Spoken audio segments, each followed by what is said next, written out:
Mettez pause, cherchez vous-même la solution avant de regarder la correction. Bonne vidéo. Pour l'exercice 152, on nous dit utiliser le binôme de Newton.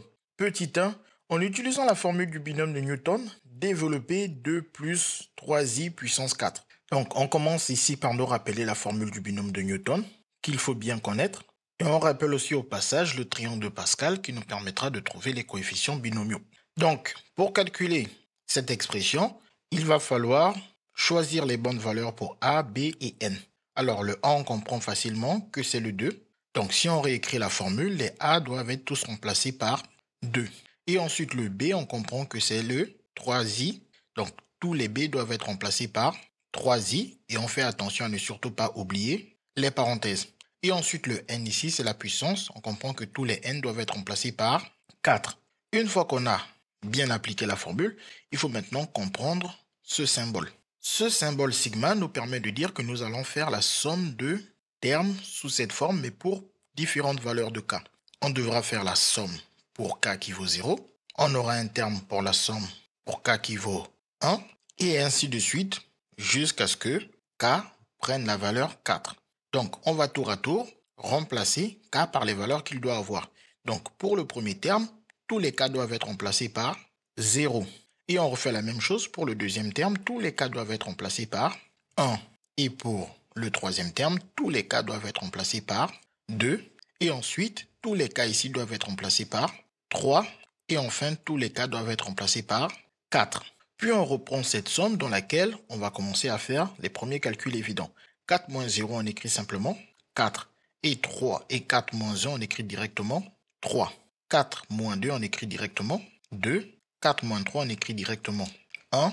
Et 4 moins 4, on écrit directement 0. Donc, en gros, cette ligne, on n'a pas besoin de la mettre dans une copie. On peut directement passer de la première ligne à la ligne suivante. Ensuite, pour trouver les valeurs des coefficients binomiaux, k parmi n, on utilise le triangle de Pascal.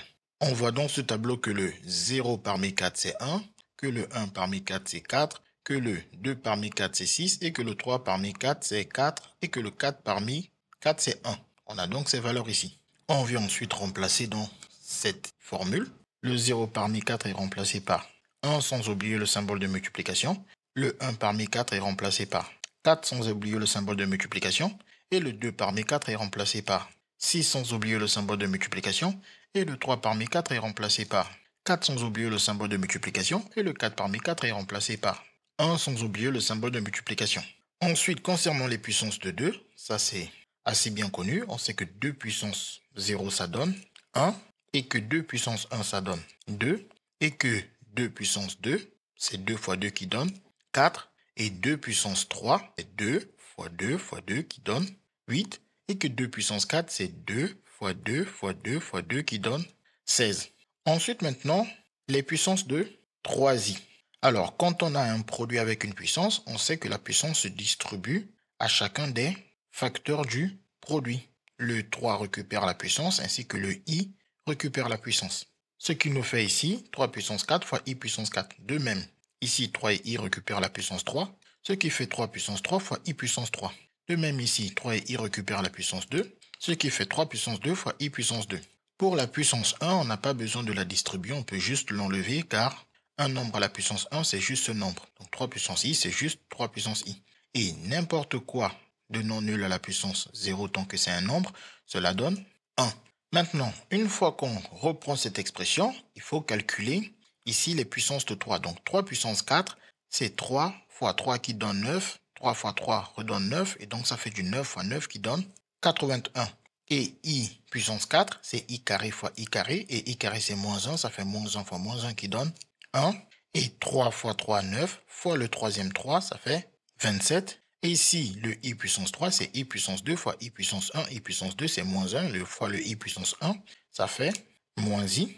Et ici, le 3 puissance 2, ça donne 9. Ici, le i carré donne moins 1. Le 3i reste 3i. Et le 1, ben, c'est 1. Ensuite, on effectue les produits. Donc, il n'y a que des 1 multipliés avec 81 qui donne 81.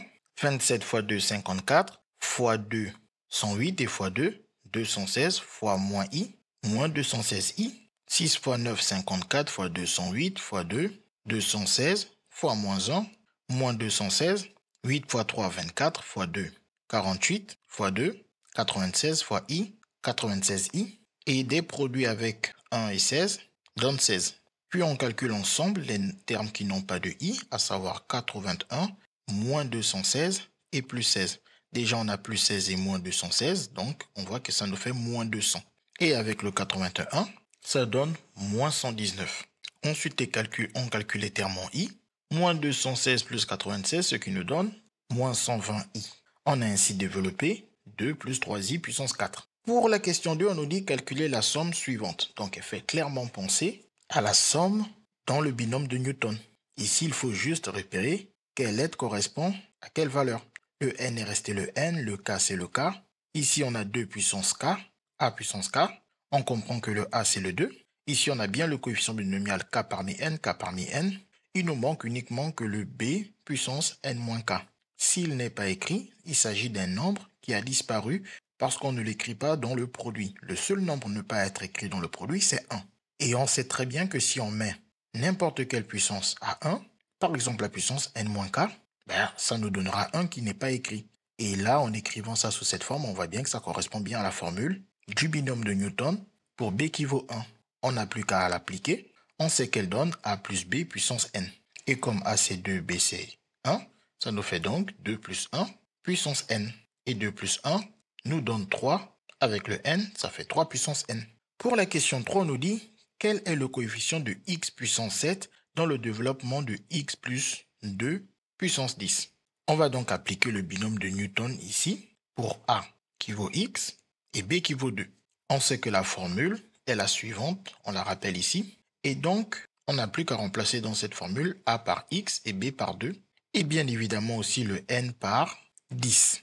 Une fois qu'on est là, nous on nous parle du coefficient de x puissance 7. Donc ça veut dire qu'on doit reprendre ce terme général où la puissance de x doit être 7. Donc ça veut dire qu'il faut donner la bonne valeur à k pour que la puissance de x soit 7. On comprend qu'il faut tout simplement donner à k la valeur 7. Et on vérifie bien que k prend la valeur 7 étant donné que k part de 0 jusqu'à 10.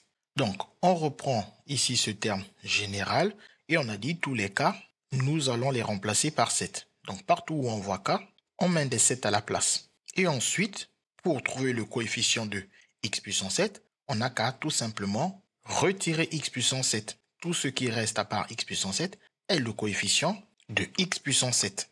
Et comme 10 moins 7 donne 3 et que 2 puissance 3 c'est 8, le coefficient de x puissance 7 est donc 8 fois 7 parmi 10.